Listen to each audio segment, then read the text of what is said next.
NQ presenta Resonancia, noticias, música y cultura para tus sentidos, con Marco Antonio Mendoza Bustamante. Desde Tolancingo, hogar de Quetzalcóatl, para todo el centro de la República Mexicana. Bienvenido.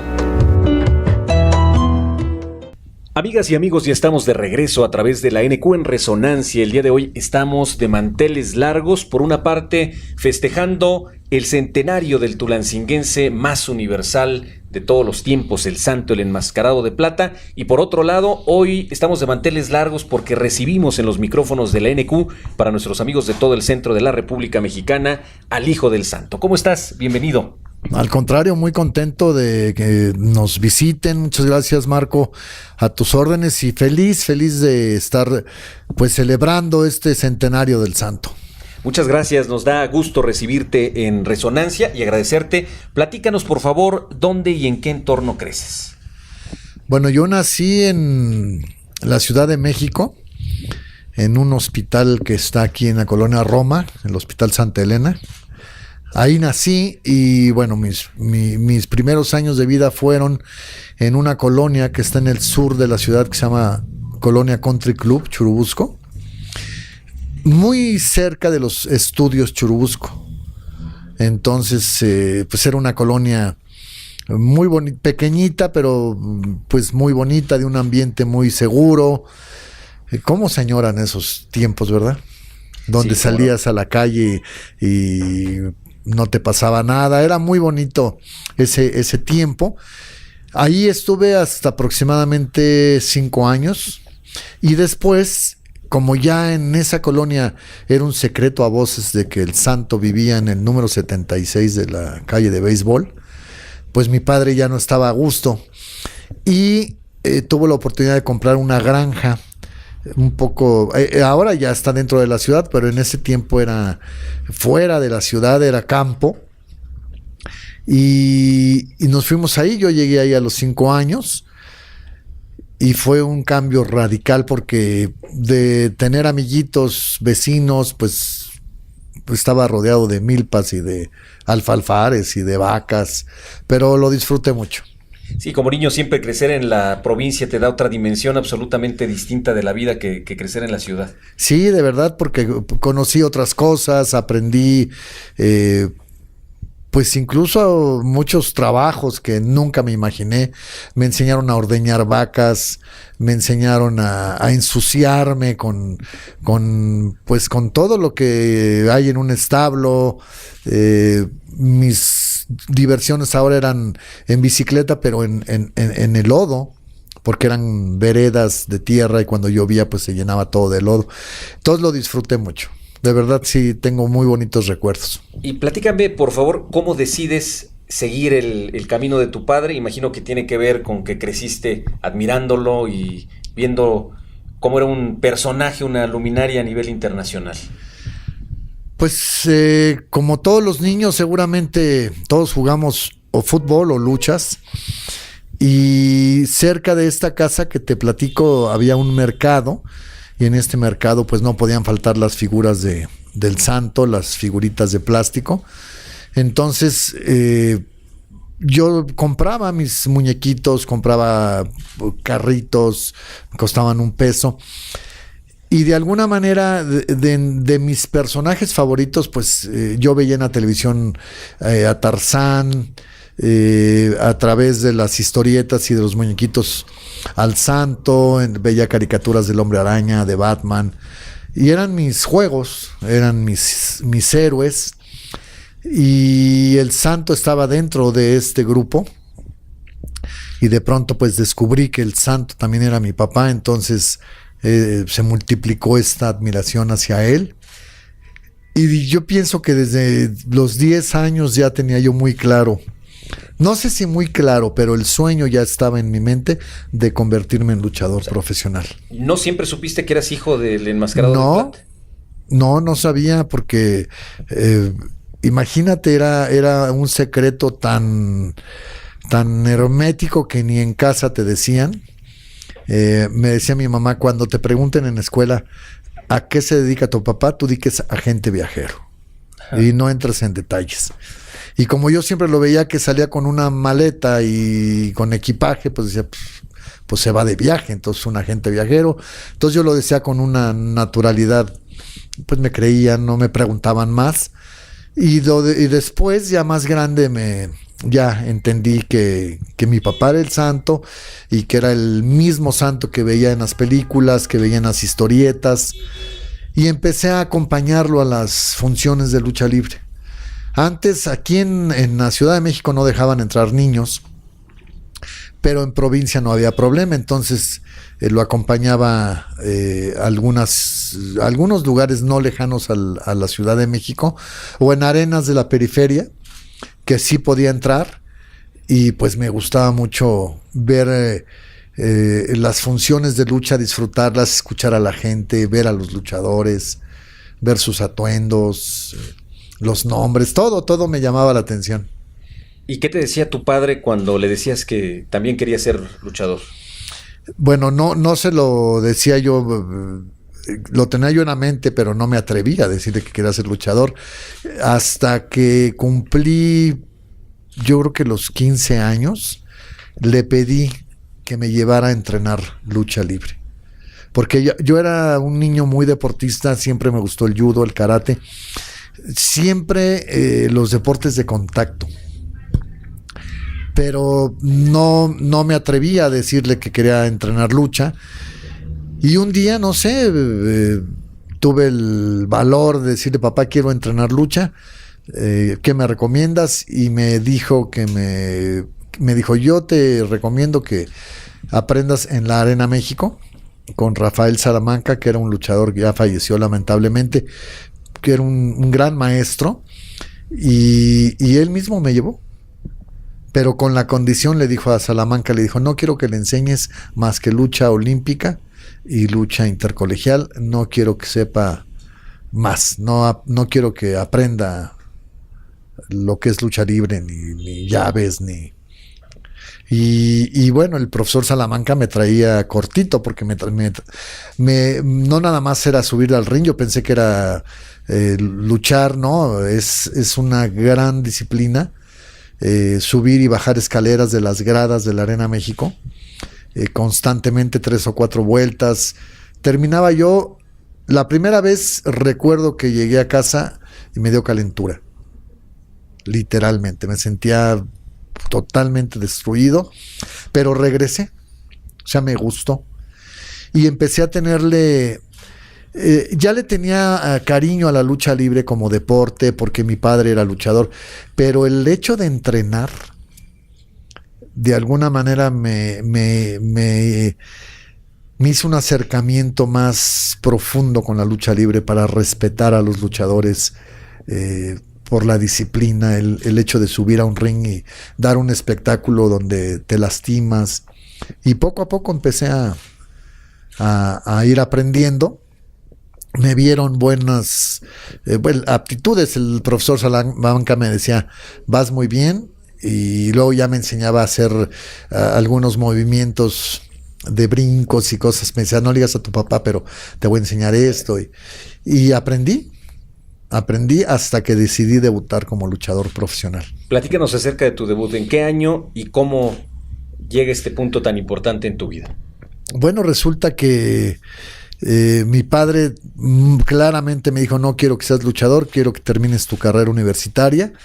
En este tiempo yo ya había ingresado a la universidad y ya tenía varios años entrenando, entonces ya sabía moverme en el ring. Entonces me viene una oportunidad de debutar en Santana Chautempan, en Tlaxcala, en la primer lucha. Y la persona que me invita a hacer esto es Víctor Martínez, una persona que le hacía en ese tiempo los equipos de lucha a mi padre, y él me dice, ¿por qué no luchas? Y entonces me dice, ponte Korak. Y yo me busqué mi equipo y debuté. Fue una gran experiencia, imagínate, en la primer lucha, pero me llamó mucho la atención que los niños, sin que yo fuera ni siquiera conocido, se acercaban conmigo y me pedían autógrafos y querían foto. Algo había, algo transmites, ¿me entiendes? Claro. Donde atrapas a los niños, Luché una lucha larguísima, casi de 50 minutos. Y me acompañaron mis hermanos y me da mucho gusto porque hay fotos y video. Bueno, no video, ahí todavía es película Super 8. Después luché en Querétaro, mi segunda lucha fue en Querétaro y hasta ahí llegó Korak, porque me descubrieron. Mi papá se dio cuenta. O sea, tu papá no fue al debut, no sabía que No, ni se imaginaba. Pero no sé si en todos los ambientes hay muchos comunicadores o chismosos, pero le fueron con el chisme. Y él decía, no puede ser si mis hijos no luchan. Sí, el más chiquito, fulanito, no puede ser. Entonces me mandó llamar. Yo nunca he sido bueno para decir mentiras. Pues le dije, sí estoy luchando, y bueno, se armó ahí casi un mano a mano, pero me da mucho orgullo porque defendí mi lugar. Le dije, bueno, ¿qué? ¿Tú eres luchador? Sí, yo quiero ser luchador, igual que tú. ¿Tiene algo de malo ser luchador? No, pero bueno, entonces, pero yo nunca me imaginé tener el valor de enfrentarme a él, como papá. Como papá. O sea, porque eran, tú sabes, no sé, los papás de antaño pues eran más enérgicos, ¿no? Y finalmente me dijo, bueno, te voy a hacer un examen. Me vio luchar, le gustó, y él me propuso ser el hijo del santo. Y el sueño se cumplió. Y a partir de ese momento comenzaste a usar la máscara Sí, porque plateada. ya con autorización de él, estaba en puerta un proyecto para hacer él estaba filmando en ese tiempo con el licenciado Rafael Pérez Grobas, habían hecho El asesino de la televisión y tenían otros proyectos, pero cuando llega la noticia de que yo ya estoy luchando, entonces el licenciado Pérez Grobas hace 2 argumentos para el Hijo del Santo, y a mi papá le gusta mucho la idea. De hecho, la última escena cinematográfica del santo, la última, es cuando me entrega la máscara. Sin querer, porque después se murió. Y entonces yo hago Chanok y el Hijo del Santo, y después hago Frontera sin Ley, que fueron pues mis 2 primeras películas. Pero ya entonces empiezo a... Yo ya había vivido con mi padre todo lo que implicaba la máscara. El cómo cuidarte, el que no te conocieran el rostro, el tenerle respeto al personaje, y lo empecé a aplicar. Se me empezó a complicar la vida porque en la universidad yo no quería que supieran, entonces ya mis compañeros que sabían, yo les decía, no digas, pero ¿qué tiene? No les digas, no quiero. Y entonces empezó esa parte difícil de, pues te vuelves de alguna manera pues esclavo de la máscara, ¿no? Y ahora has vivido este mismo proceso con tu hijo. Hace poco debutó. Lo estoy viviendo con él, y por ejemplo hay lugares o hay eventos en donde yo le digo, si quieres tú ve sin máscara, y no. Tuvimos una experiencia, a mí me encantó esa experiencia porque no sé si sepan que hice teatro con los Mascabrothers. Me invitaron a un tenorio cómico. Germán Ortega, le dije, ¿estás loco? Yo no soy actor. No, hermano, me dijo, tú nada más vas a decir unos diálogos y vas a luchar, y se acabó. Entonces nos fuimos de gira.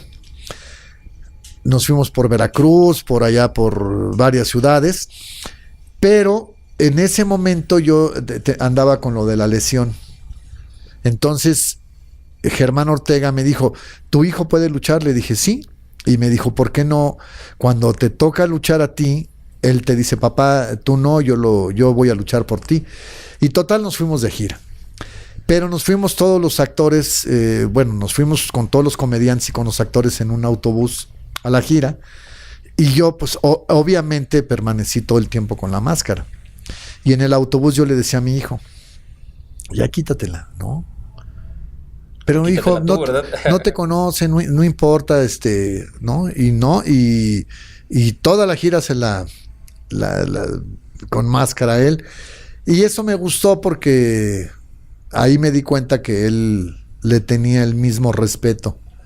Otro pues, jovencito te dice, pues me la quito. Sí, tiene una mística portar la máscara y resguardar. Y ahora pues ya sabe de qué se trata y está dispuesto a continuar con la historia.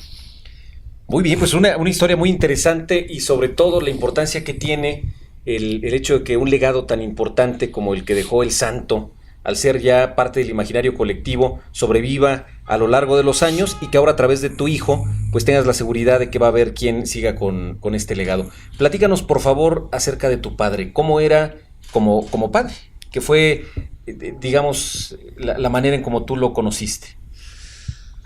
Pues él, yo pienso que fue un excelente ser humano en general. Yo como papá siempre lo vi con mucha admiración, con mucho respeto. Era un hombre siempre muy activo, un hombre deportista, un hombre que le gustaba en casa hacer ejercicio. Siempre estaba haciendo algo. Me acuerdo que nos metíamos a su despacho. El despacho de él era lo que hoy yo he bautizado como el santuario, donde están todos sus trofeos, sus máscaras, y se ponía a escribir o se ponía a grabar en aquellas grabadoras de carrete, empezaba a estudiar sus diálogos, siempre estaba haciendo algo, y era un papá cariñoso a su manera. No era un papá de mucho contacto, ¿me entiendes? Sino era cariñoso a su manera, siempre muy gentil en su trato. Nunca recibí un golpe de él, jamás, ni mis hermanos. Eso sí, era muy enérgico y si te decía no o se enojaba por algo, uy, aguas, ¿no? Porque sí te daba miedo, ¿no? Pues, tu papá enojado. Pero era un hombre muy proveedor, siempre que llegaba de viaje, siempre llegaba, abrían las maletas, o 2 o 3 maletas, éramos 10, imagínate. Entonces, no tenía que ser el cumpleaños de nadie, ni Navidad, ni Año Nuevo. Siempre llegaba con un detalle, abría sus maletas y, a ver, te traje esto a ti y a ti esto, y a mi mamá siempre le traía o sea, un hombre que amaba mucho a su familia, siempre pensando en su familia, un hombre proveedor, un hombre muy responsable y un hombre muy sencillo porque teníamos trabajadores en casa, teníamos una fábrica de muebles, teníamos carpinteros, ebanistas, herreros, albañiles, siempre habían cosas en casa que mi papá estaba arreglando con sus maestros albañiles, y con todos se llevaba muy bien y todos sabían que era el santo, pero le tenían un gran respeto, jamás le tocaban el tema de la lucha. Entonces, la verdad fue un papá, pues un papá ejemplar. Tengo muy bonitos recuerdos de él como papá. Ahora la otra faceta, el único superhéroe de carne y hueso, está hoy presente en el imaginario colectivo de los mexicanos. ¿Cuál consideras que es la aportación del Enmascarado de Plata a la cultura mexicana? Pues indiscutiblemente su personaje, el personaje del santo, que es orgullosamente mexicano, y es un personaje que él logró pues hacer famoso y a través de la lucha libre, pero después la historieta pues lo convirtió en un superhéroe, porque a través de la historieta veíamos al santo que protegía a los débiles, que ayudaba a los que lo necesitaban.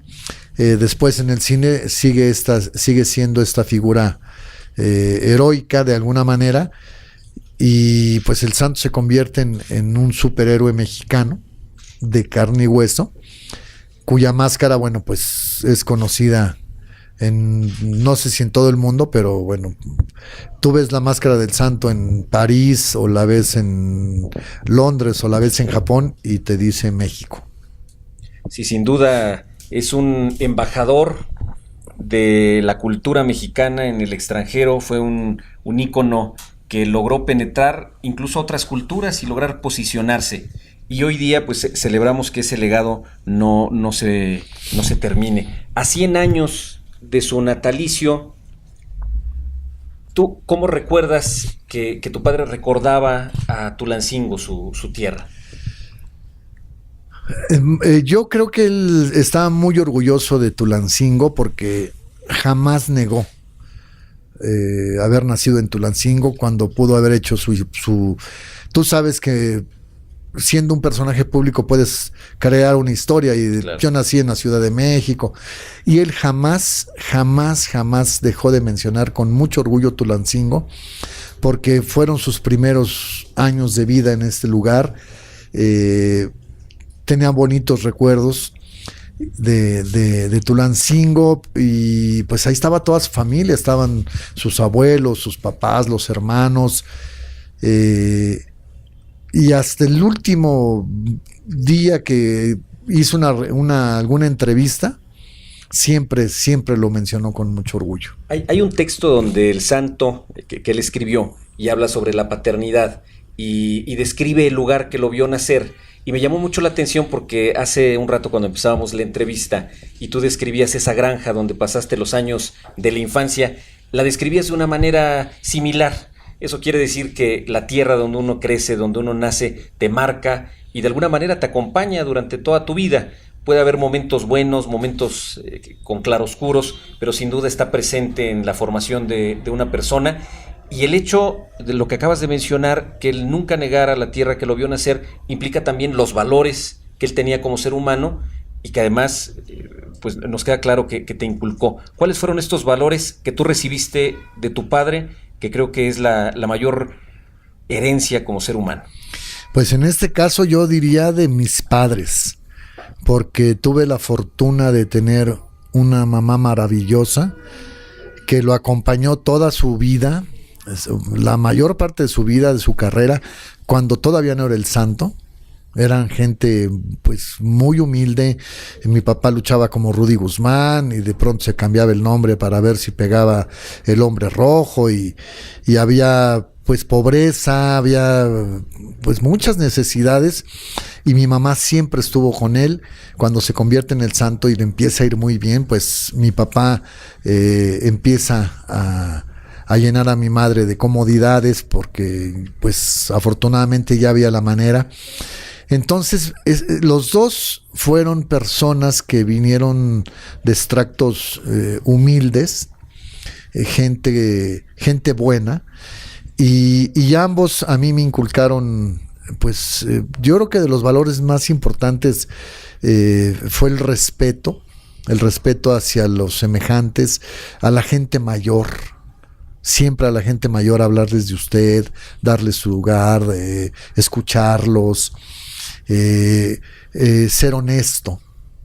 El ser honesto lo vas viviendo en casa y eran a lo mejor pruebas que me ponían. Me mandaban a la tienda con un billete de 5 pesos y mi mamá contaba el cambio, ¿no? Me decía, a ver, el cambio, muy bien. Y ya me regalaban un peso, mi padre hacía lo mismo. Todos estos valores a mí me sirvieron mucho y aparte el ejemplo de ellos, ¿no? La gratitud hacia Dios, hacia la vida, el ser generosos porque cuando ya vivíamos en esta granja que te digo era una casa, eran 2,000 metros de terreno y pues pasaba gente muy humilde, tocaban el timbre para pedir un taco. Oiga, me regala un taco. Y mi mamá no les daba un taco. Mi mamá bajaba a la cocina, agarraba una charola, se ponía a hacerles 2 tortas o 6 de lo que habíamos comido, calentaba comida, hacía 6 tacos, 8 tacos, y una jarra de agua, y ahí iba yo con la jarra, con la charola a la calle y cuando salía yo, pues la gente y comían, y te dabas cuenta con qué gusto mi mamá los hacía ese tipo de cosas, ¿no? Seguramente sin decir nada, simplemente el ejemplo. Seguramente tu madre jugó un papel muy importante para que tu padre pudiera alcanzar ese éxito, claro, con su paciencia, su comprensión. Claro, yo siempre he dicho que el 50% del éxito del santo se lo lleva mi madre. Porque fue un matrimonio, pues, que lograron formar una familia bonita, una familia unida, pero mi padre viajaba mucho.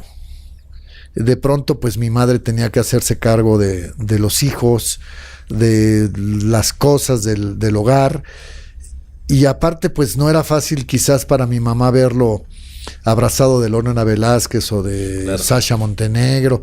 Jamás vimos que mi mamá se molestara. Al contrario, lo apoyaba en todo, en sus viajes, en sus películas. Siempre lo andaba chuleando, que se veía guapísimo. Entonces, la verdad sí tiene mucho que ver en este caso la mujer, ¿no? El apoyo que le brindó a mi papá fue, yo pienso que esencial para que mi papá lograra todos sus sueños. Y era una manera quizá de, terminando las películas, terminando una función detrás de la pantalla, esa vida en la intimidad de una familia es lo que hace que no pierdas la calidad humana. Claro. Que sin duda, por lo que nos platicas, está ahí reflejado. Sí, claro. Fue un hogar muy bonito donde mi papá logró, y lo hizo, no sé si lo hizo de manera natural o no creo que lo haya planeado, pero logró dividir muy bien su trabajo como el santo a su vida privada. Entonces en casa él trataba de olvidarse del trabajo, de que no se hablara de lucha libre, de que el santo se quedara guardado, y entonces era el papá que era vacilador y que ponía música, se metía a la cocina con mi mamá y preparaban botanas, y en Navidad y Año Nuevo eran días pues inolvidables porque tú sabes, siempre son fechas muy bonitas con la familia, y lo lograron los dos. Y yo siempre he dicho que el amor que yo sentí por mi padre desde muy pequeñito tuvo que ver mucho mi mamá, porque mi papá casi no estaba. Entonces de pronto no ves al papá, pero tu mamá te dice, tu papá es muy trabajador y está de viaje y siempre está pensando en ustedes, y obviamente pues tu mamá te inculca que ames a tu padre, que lo respetes, ¿no? Claro, sin duda fue fundamental. Sí, incluso en lo que hoy día ustedes hacen para que esa leyenda perdure. Así es. ¿Cómo van a celebrar el centenario del natalicio de este personaje tan icónico para todos los mexicanos? Bueno, hemos ya desde el año 2016 hemos estado trabajando en los 100 años del santo, porque es una fecha que no podía yo dejar pasar desapercibida. O sea, no podía yo no hacerle una fiesta a mi papá. Si él viviera, no me lo imagino. Sería muy viejito. Y la verdad no me gustaría verlo viejito, prefiero que se haya ido entero, pero imagínate si viviera, pues, le haríamos un pachangón. Claro. Entonces, cuando empecé a ver que ya iba a cumplir 100 años en el 2017, junto con Gabriel Obregón empezamos a planear diferentes eventos, y el primero de ellos fue un doodle en internet, en la página de Google, en donde aparecía la máscara cada vez que tú abrías la aplicación.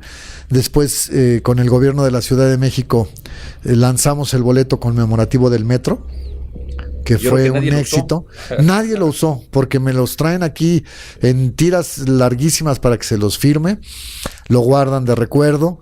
Después inauguramos la estación del Metro Guerrero, con las leyendas de la lucha libre encabezadas por el santo. Yo me puse a trabajar en esto junto con el gobierno de la Ciudad de México. Yo elegí a los luchadores que merecían estar en esta estación del metro, porque fueron los pilares de la lucha libre, aunque muchos no destacaron como otros, pero merecían estar ahí. Ahorita están las rejas de Chapultepec. No sé si ya visitaste la exposición. 100 años, 100 fotos. Muchas gracias por este espacio. No, y al contrario. Con Resonancia estuvimos muy contentos de platicar contigo. Sin duda podríamos platicar horas acerca de tu trayectoria, de la trayectoria del Enmascarado de Plata, del Santo, pero quisimos darle un giro y conocer esa otra arista que pocas veces podríamos tener la oportunidad si no fuera de viva voz de quien tuvo la oportunidad y sigue teniendo de ser portador de esta máscara legendaria. Hijo del Santo, muchas gracias. Gracias, Marco. Al contrario, gracias por esta bella plática. Y hay buenas noticias para el futuro, ¿eh? Hay un espacio que vamos a tratar de apoyar para que se convierta realmente en un museo y todo porque el público de Tulancingo lo merece. En Tulancingo queremos mucho al Santo. Yo sé. Lo queremos bien, nos sentimos muy orgullosos de él y sin duda todos estamos de manteles largos en este centenario de un luchador, un personaje extraordinario, pero también un ser humano extraordinario. Muchas gracias. Gracias. NQ presentó Resonancia. Noticias, música y cultura para tus sentidos. Con Marco Antonio Mendoza Bustamante. Te esperamos el próximo sábado en punto de la 1 de la tarde para surcar el universo a través de la magia de la radio. Resonancia,